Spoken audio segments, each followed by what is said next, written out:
అస్మద్గురుభ్యో నమ. పరమాచార్య స్వామివారి దివ్యపాద పద్మాలకు నమస్కారం చేసుకుంటూ వీడియోలోకి వెళ్ళిపోదాం. మనం దేవాలయాలకు వెళ్తూ ఉంటాం. వెళ్ళాక తిన్నంగా ఊరుకుంటామా? అక్కడ ఉన్నటువంటి అర్చకుడిలో ఉన్నటువంటి తప్పులు, లోటుపాట్లు ఎత్తి చూపుతూ ఉంటాం. అర్చకుడు తప్పులు చదువుతున్నాడు, మహాస్వామివారి పరమాత్మకి సరిగ్గా ఏమీ చెయ్యట్లేదు అంటూ. అలాంటి వారికి పరమాచార్య స్వామివారు ఏం చెప్పారో మనం ఈ వీడియోలో తెలుసుకుందాం.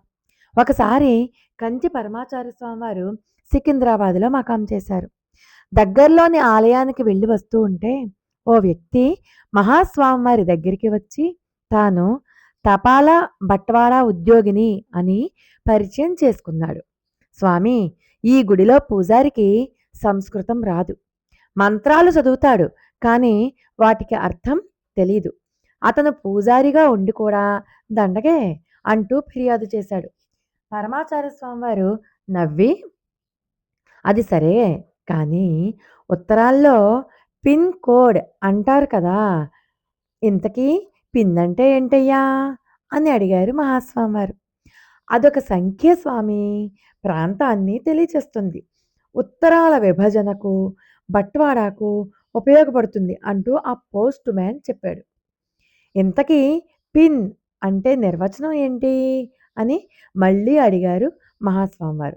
తనకు తెలీదు అని చెప్పాడు ఆ పోస్ట్ మ్యాన్. నువ్వు తపాలా ఉద్యోగివి అయ్యుండి నీకు అవేంటో తెలీదా? పిన్ అంటే పోస్టల్ ఇండెక్స్ నంబర్. అది తెలియకపోయినా నీకేం సమస్య రాలేదు.